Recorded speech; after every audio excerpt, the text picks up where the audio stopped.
할렐루야.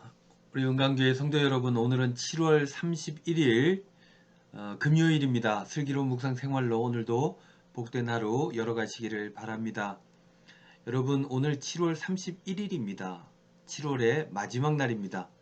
사실 장마로 더위가 좀 주춤하고 있지만 이 시기쯤 되면 굉장히 더울 때죠. 지금이 사실은 극성수기입니다. 그런데 올해는 코로나 때문에 그런가요? 장마 때문에 그런가요? 좀 극성수기가 조용히 지나간다 하는 생각이 좀 들게 됩니다. 여러분들 여름 휴가 계획 다들 가지고 계십니까? 저도 휴가가 되었습니다. 다음 주가 휴가입니다.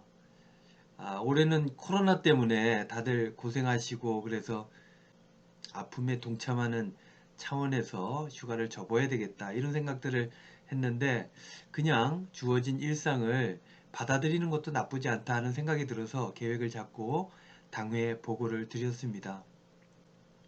그리고 휴가 중에서는 주일날 나와서 예배 인도하고 말씀 전해야지 하고 마음을 먹었는데요. 왜냐하면 본의 아니게 제가 두 주 교회를 비웠지 않습니까? 원로 목사님께서 두 주 말씀을 전해 주셨어요.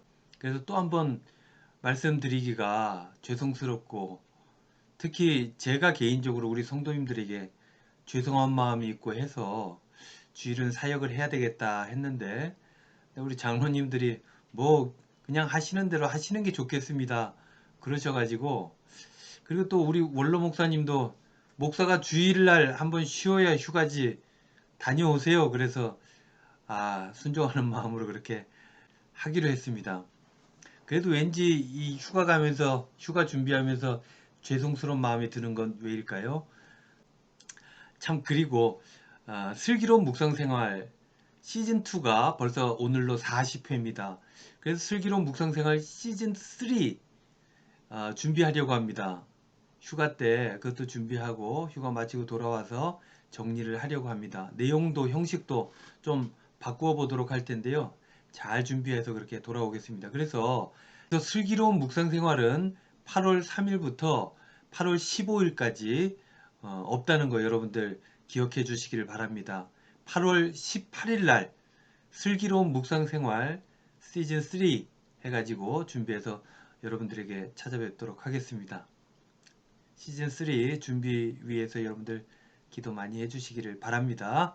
이제 말씀 묵상 시작하겠습니다. 오늘 묵상의 제목은요, 찬양의 이유입니다. 함께 나눌 성경 말씀은 시편 113편 1절로 9절까지 보도록 합니다. 개역개정입니다.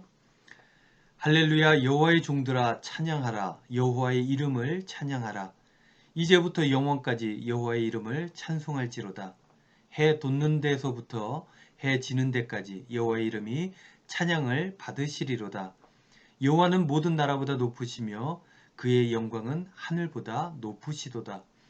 여호와 우리 하나님과 같은 이가 누구리요?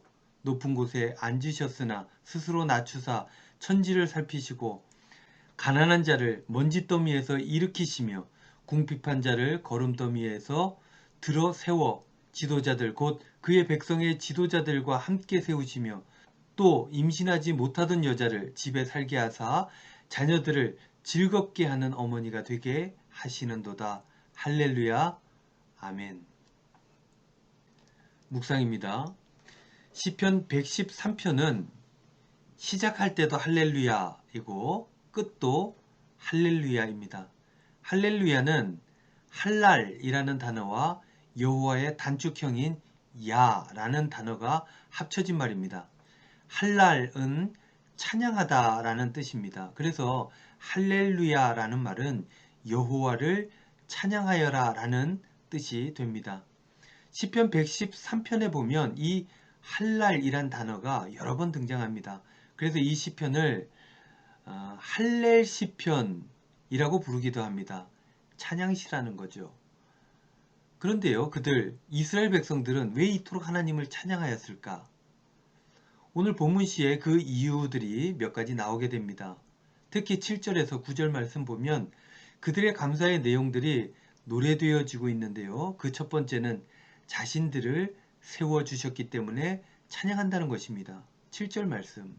가난한 자를 먼지더미에서 일으키시며 궁핍한 자를 거름더미에서 들어 세워. 고대의 가난이라고 하는 것은 지금 우리처럼 돈이 좀 없는 상태가 아닙니다. 먹을 것이 없는 수준을 말하는 것입니다. 그러니 가난한 자를 일으키셨다는 것은 생명을 구해 주신 것을 의미합니다. 살 길을 열어주신 것을 말합니다. 그런데 그것이 그냥 살게 해주신 정도가 아니라 8절 말씀을 보면 기본적인 삶으로 회복시켜 주신 것을 넘어서 삶의 질을 완전하게 향상시켜 주셨다는 것을 의미합니다. 8절 말씀. 지도자들 곧 그의 백성의 지도자들과 함께 세우시며 사회 지도층과 같은 수준으로 만들어 주셨다는 것입니다. 또한 9절에 보면 임신하지 못한 여성들을 임신하게 해주셨다고 노래하고 있습니다. 또 임신하지 못하던 여자를 집에 살게 하사 자녀들을 즐겁게 하는 어머니가 되게 하시는도다. 요즘도 불임 여성들이 많이 있죠. 그런데 고대 사회에서 결혼한 여성이 아이를 갖지 못한다는 것은 일종의 하나님의 저주라고 생각되어졌습니다. 당시 임신을 하지 못하면 사회적 멸시와 천대뿐 아니라 생존의 문제도 생길 수 있었습니다. 그러한 위기에 처한 여성을 기적적으로 구해 주신 것을 그들은 노래하며 하나님을 찬양하고 있는 것입니다. 이처럼 하나님께서는 예나 지금이나 무시당하면서 사는 사회적 약자들에게 관심이 있으십니다. 그리고 그들을 도우십니다. 그들에게 꿈과 같은 역사를 만들어 주십니다. 그리고 지금 우리의 삶의 자리에서도 동일한 하나님께서 동일하게 도와주십니다. 우리 은광교회 성도 여러분, 여러분들의 삶의 자리에는 어떤 감사의 제목이 있습니까? 어떠한 찬양의 이유가 있습니까? 여러분 늘 기억해야 됩니다. 하나님의 나를 향한 은혜를 말입니다. 하나님의 은혜가 있었기에 오늘 이만큼 우리가 사는 것입니다. 그 은혜를 잊어버리면 삶은 불행해지지만 그 은혜를 품고 살아가면 행복하게 살 수 있게 됩니다. 그 은혜를 노래하며 살면 기쁨이 충만한 삶이 되어집니다. 오늘도 나를 살게 하신 우리 하나님께 감사하며 찬양하는 복된 삶이 여러분들에게 있기를 주님의 이름으로 축원드립니다. 기도하겠습니다.